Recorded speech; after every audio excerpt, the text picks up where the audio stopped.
작은 시장을 만들어 1등 하세요. 제가 상당히 많이 강조하는 얘기입니다. 1등 하는 방법은요, 시장을 작게 만들면 돼요. 많이 달리지 않고요, 조금만 달리면 그 안에서 1등 하는 건 당연히 훨씬 쉽겠죠.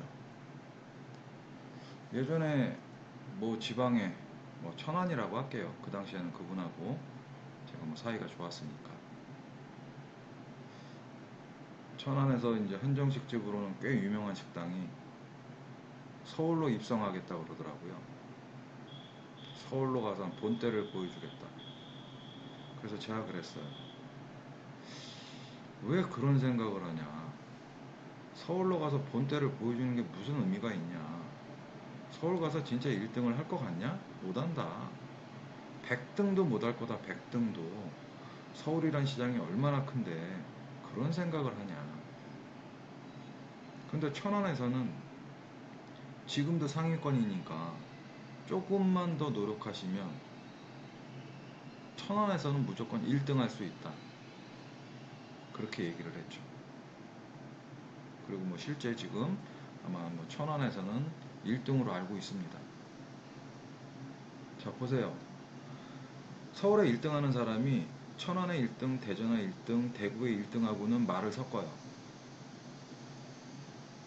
서울에서 1등 하는 사람이 서울에 150등 하는 사람하고 말을 섞을까요?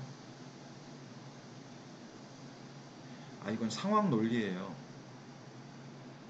뭐 인간적으로 뭐 그렇다, 그렇게 되어진다 그런 말씀이 아니라 그냥 상황적으로 생각해 보자 이거죠. 서울에서 150등 순서로 따지면 겨우 그거밖에 안 되는 거예요. 그러니까 튀지를 못해요. 내 앞에 149명이 있는데 150등짜리가 뭘 튀겠습니까? 근데 작은 도시에서 1등 하면 튀잖아요. 그 도시에서 1등이라는데. 그 도시가 서울보다 뭐 50배가 작다? 그렇다고 해서 폄하되지 않습니다. 1등은 어딜 가나 1등이에요. 작은 학교에서 1등, 1등이나 큰 학교에서 1등이나 1등은 1등인 거예요.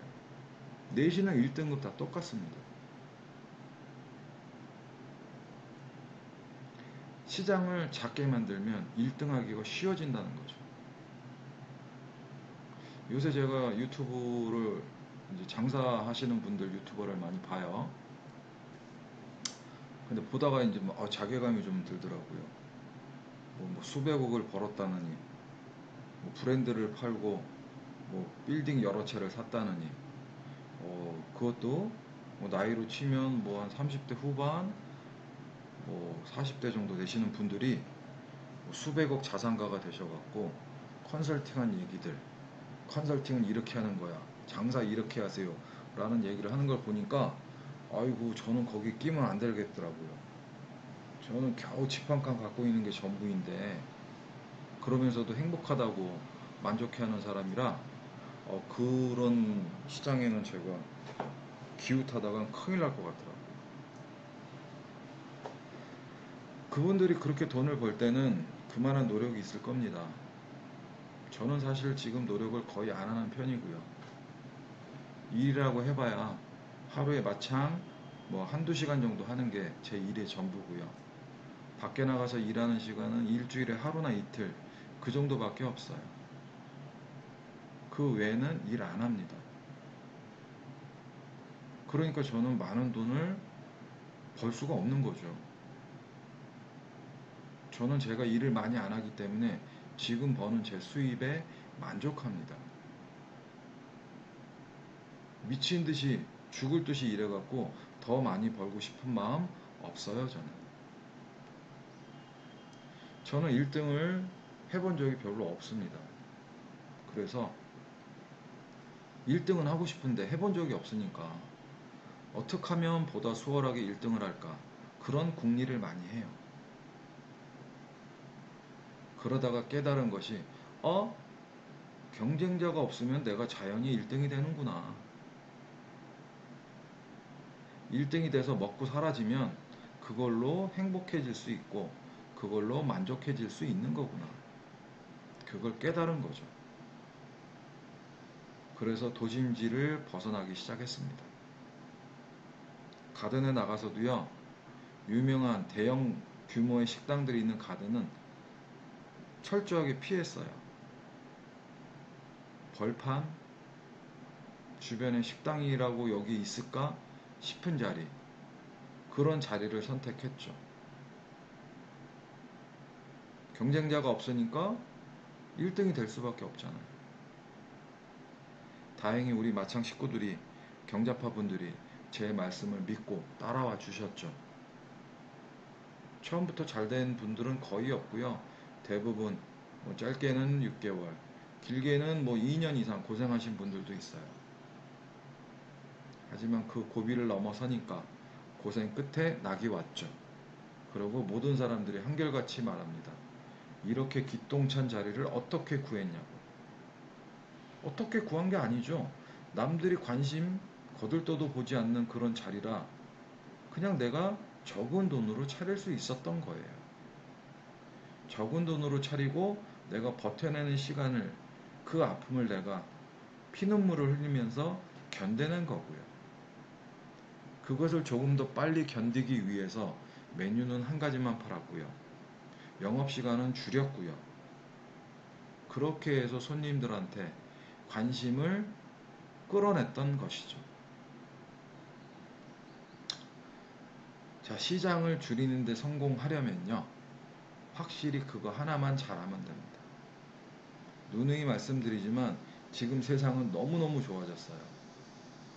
핸드폰 하나로, 누구나 갖고 있는 손안의 컴퓨터 하나로 모든 정보를 찾아냅니다. 그리고 멀어도 그런 곳을 가는 걸 마다하지 않아요. 즐거워합니다. 주 5일째 근무를 하면서 금요일 오후부터 놀러 다녀요. 먹으러 다녀요. 2박 3일 동안 얼마든지 대한민국 어떤 구석에 있어도 다 찾아갈 수가 있습니다.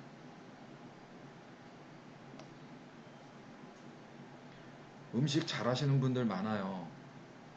하지만 그 음식을, 그 잘하는 음식을 다른 메뉴 안 팔고 한 가지만 파는 집은 없습니다.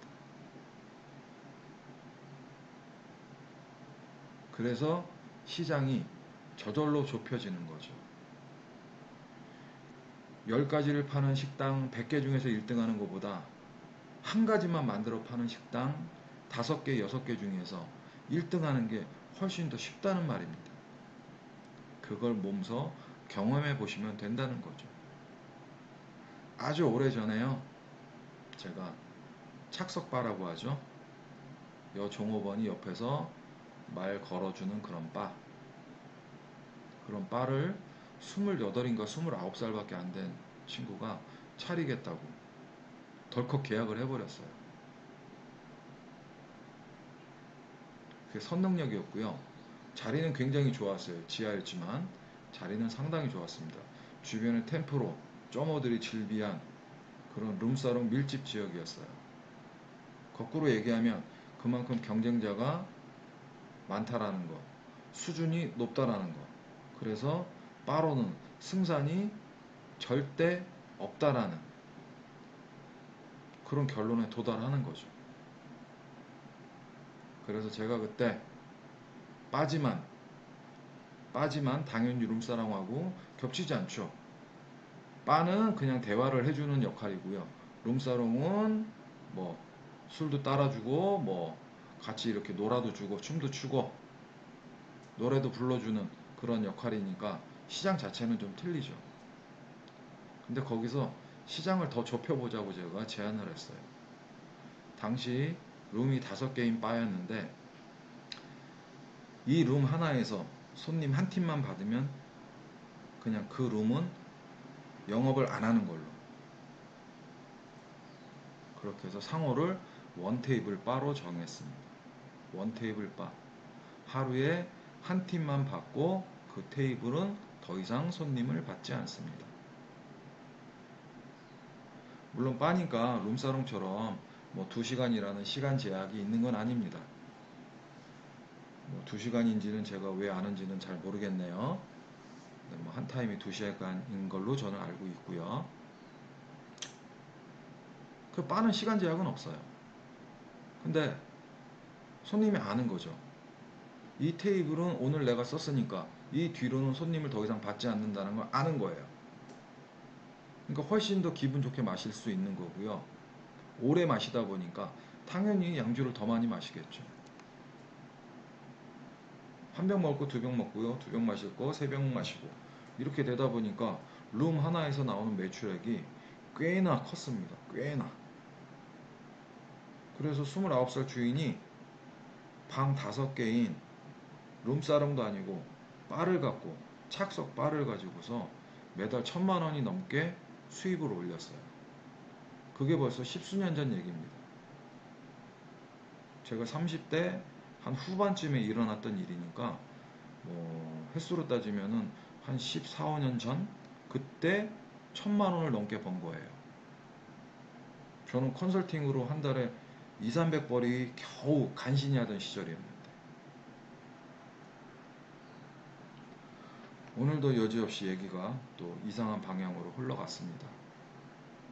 뭐 그러려니 하셔야겠죠. 뭐 이제 다 이해하시잖아요. 제 스타일. 자, 이상 마치겠습니다.